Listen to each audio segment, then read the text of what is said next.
So this is a exercise about inner critics, and this is the month of coming back to the kind of harsher inner critic that can come when we're making progress on our big shift and on getting bigger and being more of ourselves. Like not just bigger, but fuller and deeper and more of who we really are and whatever you are wanting to be.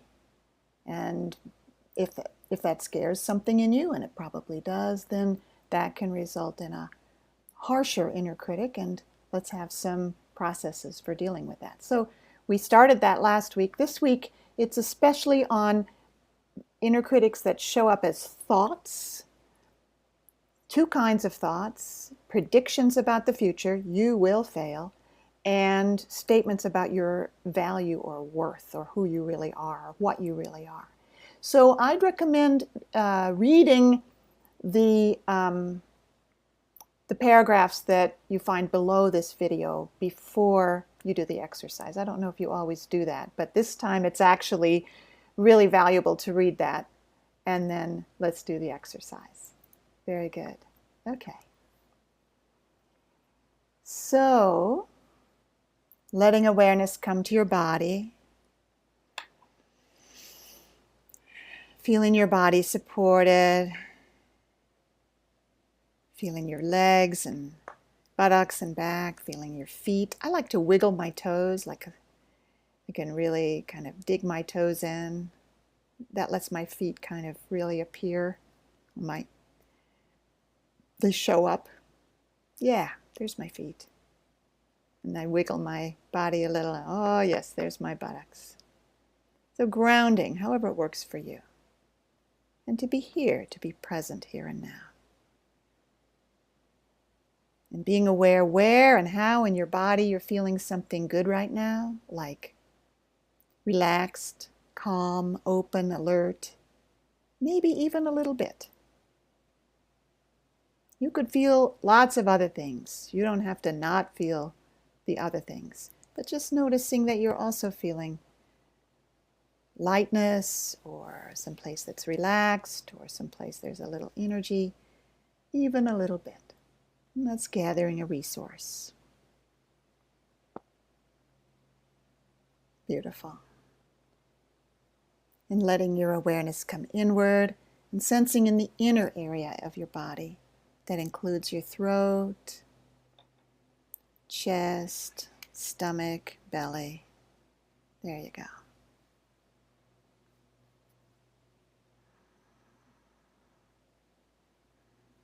So, what's been a negative thought about yourself that you have had come up around your big shift project these days that something in you has found easy to believe? You found yourself getting down, discouraged. Oh, like, I haven't really changed, or this isn't enough, or I'm behind, or what I'm doing isn't important, right? So the kind of thought that comes with feeling down or discouraged and that's easy to believe is true. We tend to believe they're true. And you know, you're sort of believing a thought is true even when you argue with it. Well, that's not true. I can think of counterexamples. I have changed, right? You're still kind of engaging with it and taking it seriously. So we're going to do something different than that. Neither believing it nor disbelieving it, neither agreeing with it nor disagreeing. But let an example come to mind. What have you had that's an instance of that? I can't write the kind of beautiful things that other people can write in their share. So comparing yourself to others and the kinds of things that parts say when they compare you to others would be another example of this.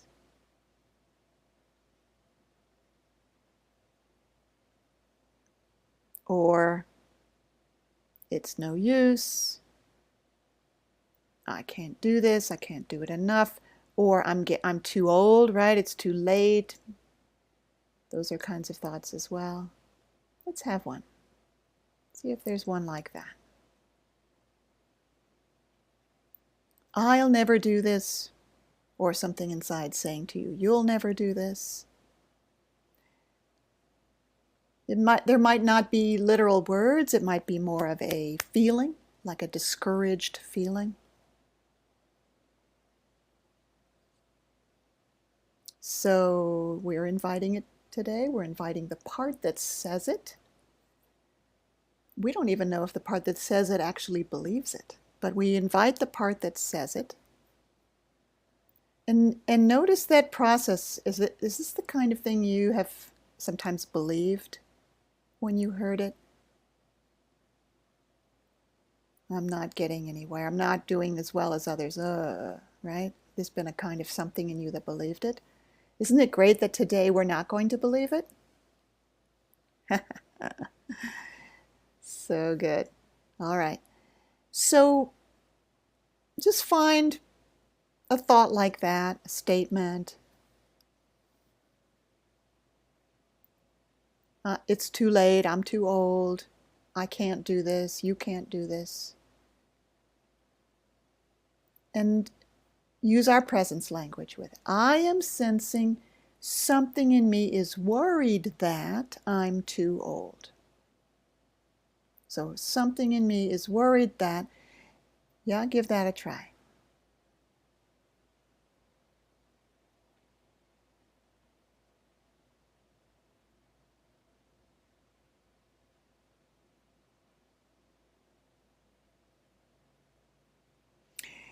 You can also try adding the phrase, the truth about me is. So that would be, I'm sensing something in me is worried that the truth about me is. And then your sentence. In the example, it would be that I'm too old. So try that out as well. How does it feel when you say, I am sensing something in me? And give yourself some space where you're not that, and you're also not arguing with it either.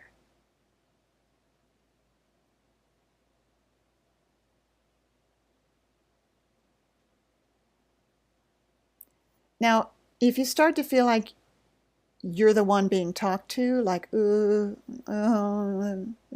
feels kind of true. I am that old, or I am that hopeless, or I really can't do it.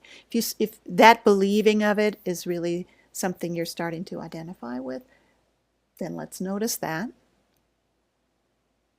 And let that be something to say hello to as well. It's like saying hello to the criticized one inside. So I'm sensing something in me saying, I'm too old. You understand that's just the example I'm using, I'm too old. Something in me is saying I'm too old, and something in me is feeling sunk and believing it and feeling bad about it. And I am here with both.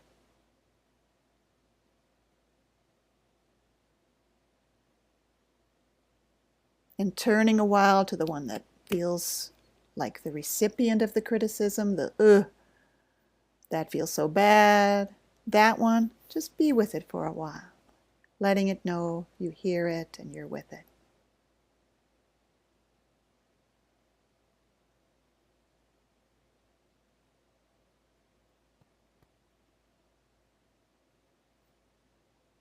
And you might give it some time, so you're connecting with that part of you. So this is important, so you remember that you are not that part. You are the one who can be with that part. And that one might feel heavy or dark in your body, and you might put a hand there, and with your hand you might say to it, yes, I know you're there.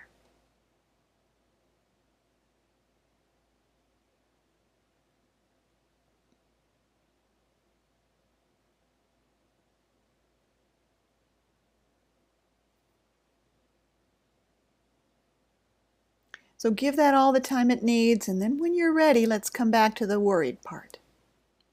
You are neither one of them, right? So there's the criticized one and the criticizing one. And we're going to turn back to the criticizing one when you feel ready to do that. You can stop the recording if you need more time. So there's a worried part that says those negative things about your future or about your fundamental nature. And we're turning toward that part of you and acknowledging to it that it feels it has a good reason to say those things.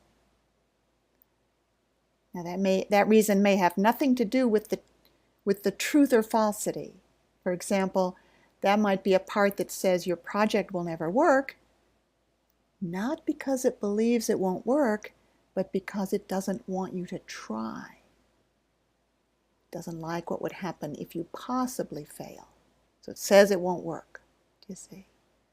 So we're saying to it, oh, I know you have some good reason for saying that to me.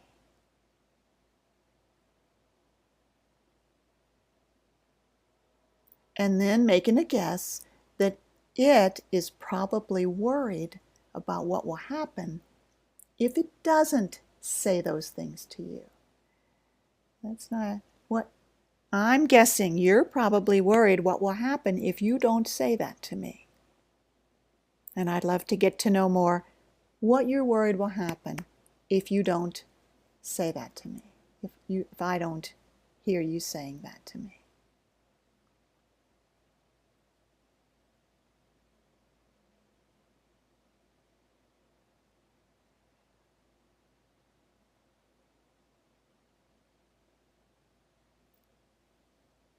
Like it might be worried that you'll try and fail and it doesn't want you to fail. Okay? So whatever comes, let it know you hear it.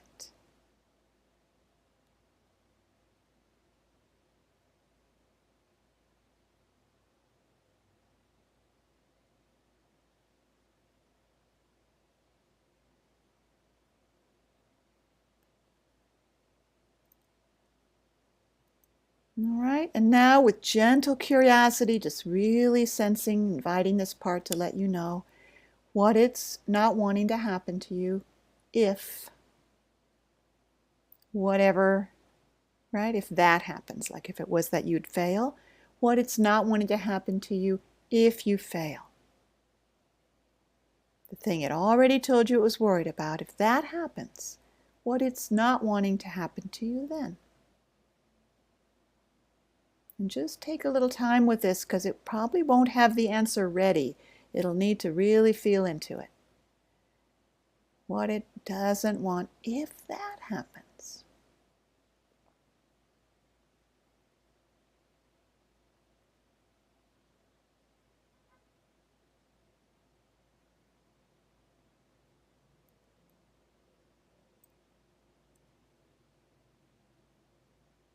And then let it know you hear that.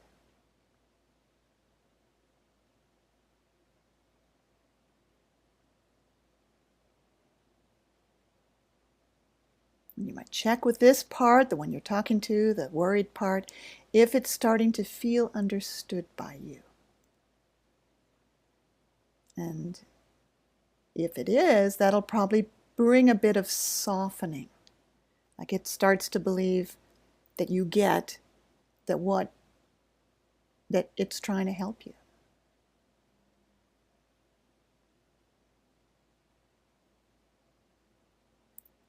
It still doesn't mean you agree with it. It probably will be glad that you're listening, whether or not you agree. You're just hearing it. You're not discussing truth with it. Okay, so there might be more that it's not wanting. Let's take a little time to sense if there's more that it's not wanting to happen to you.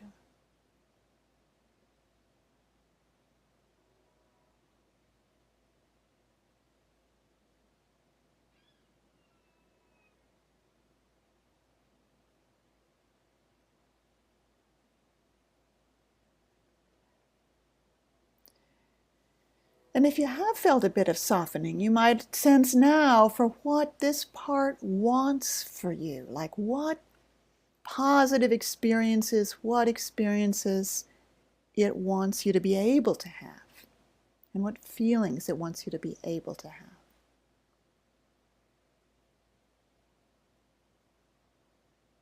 It might want you to be able to share your truth with the world or share your gifts with the world. That might seem kind of surprising that a critical part would want that, but give it a try and see if that's what it is, what it wants for you.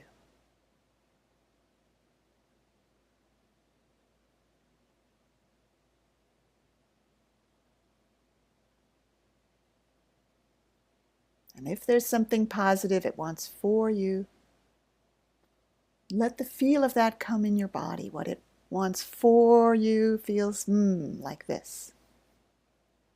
It shows you what it wants. It doesn't just tell you. Probably.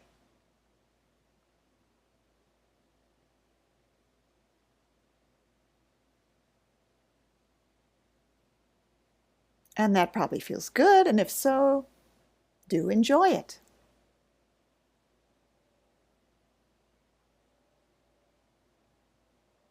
Excellent. Great.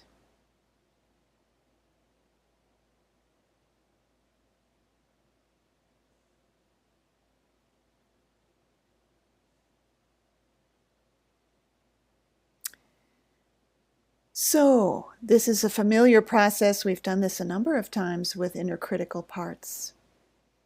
And I think it's really worth doing over and over again because these thoughts we have that are actually from parts that are trying to keep us safe by not, right, blocking us from taking steps forward. That's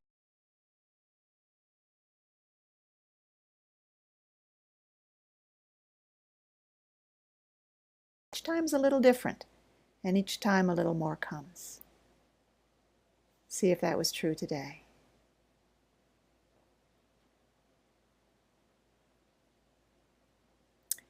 All right then, so we're bringing the process to a gentle completion, taking note of what you want to remember before we stop.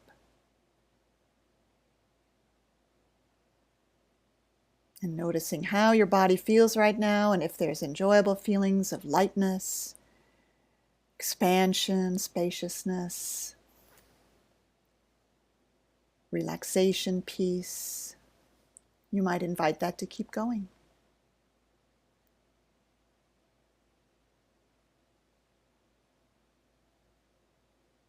Thanking your body, thanking your body's process, letting awareness expand.